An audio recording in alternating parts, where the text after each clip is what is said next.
बोलना चाहते हैं? जी क्या टॉपिक चल रहा था? जिस पर बोलना चाहो बोले यार। नहीं नहीं, आपका चल रहा होगा ना माहौल क्या है। हाँ, तो रोज़ आपका माहौल देखते हैं, माहौल क्या है। तो निकल के जा रहे थे, देखा आप बैठे हुए हैं। मैं ऐसे ही चलते फिरते करता रहता हूँ। मैं ये माहौल पूछ रहा हूँ। मणिपुर पर सुप्रीम कोर्ट ने मोदी सरकार पर सख्त टिप्पणियां की हैं। आपको लगता है कि सरकार ने मणिपुर में जो किया वो ठीक किया?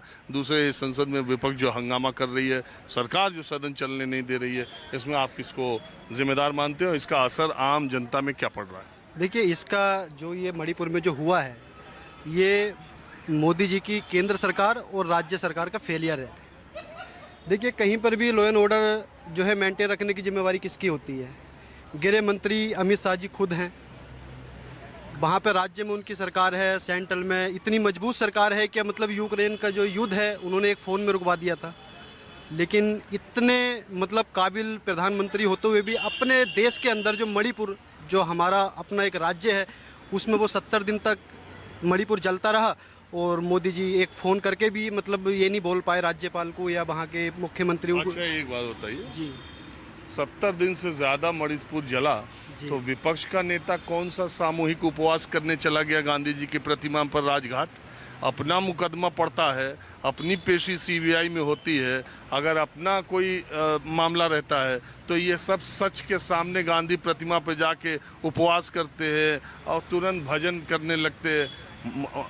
मणिपुर की घटना के लिए विपक्ष के किस नेता ने 24 घंटे या 48 घंटे उपवास किया, धरना दिया? आप ये भी तो बताइए। मैं बता रहा हूँ। मैं पहली बात तो ये है कि मैं किसी भी पार्टी का यहाँ समर्थन रखने के लिए नहीं बैठा हूँ यहाँ पे, मतलब आपसे बात कर रहा हूँ मैं।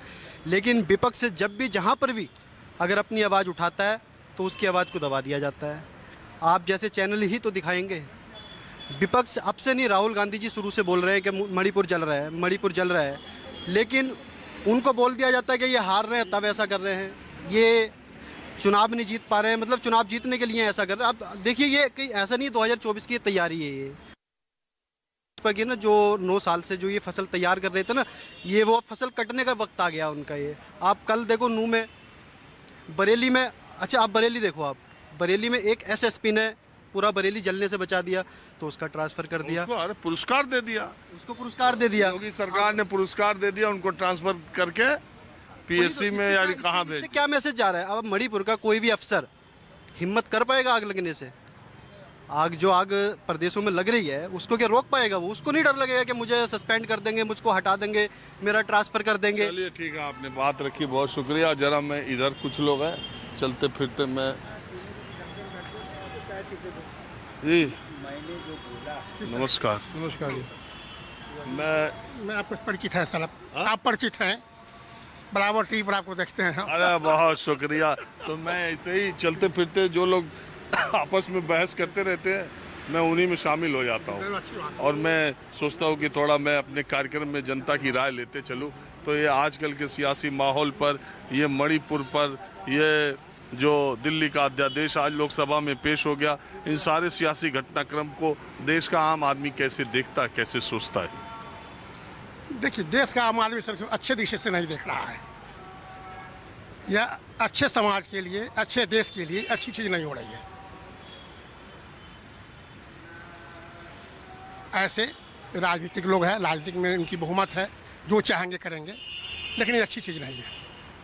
अच्छा, एक बात, लोगों को लगता है कि बहुमत में अहंकार आ गया है। 100% अहंकार है, सिर्फ अहंकार की सरकार है। आज जितने नौजवान हैं, त्रस्त हैं, आपके ही बच्चे होंगे, पढ़ते लिखते होंगे, वही बताते आपको भी होंगे कि आप जो सुविधा जो कंपनी के द्वारा उनको पहले मिलता था, जो जितने 8 घंटा का जब आज 12-12 घंटा काम करना पड़ रहा है बच्चे को, सैलरी पहले की स्थिति में वो नहीं मिल रही है। सरकारी जॉब की तो खैर बातें हटा दीजिए, प्राइवेट की बात कर रहे हैं। तो बच्चे, पढ़े लिखे बच्चे भी तबाह हैरान है, परेशान है। किसान अलग परेशान है। हम लोग किसान से आते हैं, बिहार से आते हैं,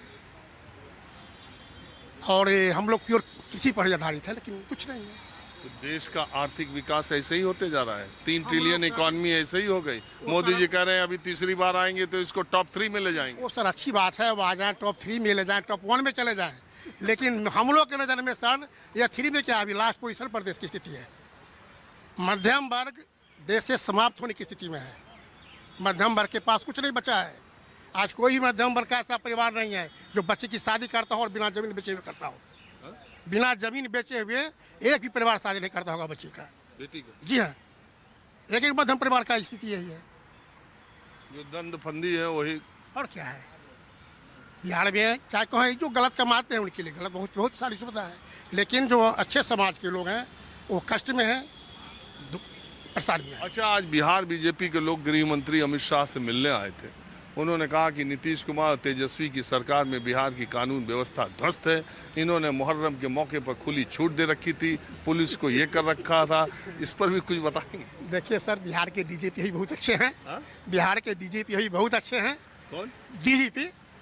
आपके जानने वाले हैं? नहीं जानने वाले, भट्टी हैं तो आपके जानने वाले होंगे, पंजाब से हैं, जाने, लेकिन अच्छे हैं। अब काम वहाँ पुलिस अच्छी कर रही है। अब क्राइम करने वाले, अब सर अब यहाँ पर हम क्राइम कर दें तो पुलिस को बात बनाएगी। तो बिहार बीजेपी वाले गृह मंत्री से मिले? देखिए, वो सत्ता में थे तो अच्छी थी, अब सत्ता से बाहर इसलिए खराब है। नीतीश और तेजस्वी की सरकार काम। नीतीश जी बहुत अच्छे मुख्यमंत्री हैं और देश में अगर अच्छे ईमानदार मुख्यमंत्री की बात होगी तो नंबर 1 उनको मिलेगा। उनको सब पलटू राम। अब कहने के सर, देखिए आप सर हमसे ज़्यादा समझते हैं, आप हमसे ज़्यादा समझते हैं। अच्छा, आप कहाँ से हैं ये बता? दिल्ली से ही हूँ। जो सवाल भाई साहब से पूछा वही आपसे भी पूछ रहा हूँ कि देश के सियासी हालात पर, खासकर ये मणिपुर के वीडियो आने के बाद जो हल्ला गुल्ला हुआ, सुप्रीम कोर्ट ने संज्ञान लिया। आज बोला डीजीपी सोमवार को तुम हाजिर हो और तुम बताओ कि वहाँ पर क्या किए थे। ऐसा लग रहा है वहाँ तो कुछ हुआ ही नहीं, पुलिस ने कोई काम ही नहीं किया। ये तो आप भी देख रहे हो न्यूज़ें, आप तो न्यूज़ से ही हो, सबको पता लग रहा है कि क्या हो रहा है क्या नहीं हो रहा है। जिसकी लाठी उसकी भैंस, दैट्स ऑल। चाहे वो राजा हो या प्रजा हो, चाहे वो मोदी हो या आई नो। लेकिन जनता जिसको चुनेगी पावर तो। जनता को क्या बेवकूफ़ बनाने में कितनी देर लगती है? शाम को इतनी बड़ी बोतल दो, नोट दो, आपको डाल देगा वोट, आप खड़े हो जाओ अगली बार इलेक्शन में। ये देश नहीं है अब, ये चलती फिरती काया कलयुग नहीं है, कलयुग है। जो करोगे वही मिलेगा। देखिए सर, जब तक धर्म के नाम पर वोट होगा, देश की, जब तक धर्म के नाम पर वोट होगा, देश विकास नहीं करेगा। देश के विकास करना है तो विकास के नाम पर वोट हो। कहीं पे मस्जिद में से कुछ निकल आता है, कहीं पे कुछ निकल आता है, क्या कर रहे हैं? पब्लिक को बेवकूफ़ बना रहे हैं। या तो हकीकत में निकल रहा तो करो ना। अगर तुम्हारे सत्ता में हो तुम, तो सरकार तुम्हारी, करो, हटाओ उनको सबको, अपना शिव जी का मंदिर बनाओ। क्यों नहीं बनाते? मंदिर बनने से विकास थोड़ी हो रहा है। अरे भाई साहब, मैं जो बोल रहा हूँ तो आप बोलो ना, फिर आप करो। आप बीच में ना बोलो, आप बोलिए।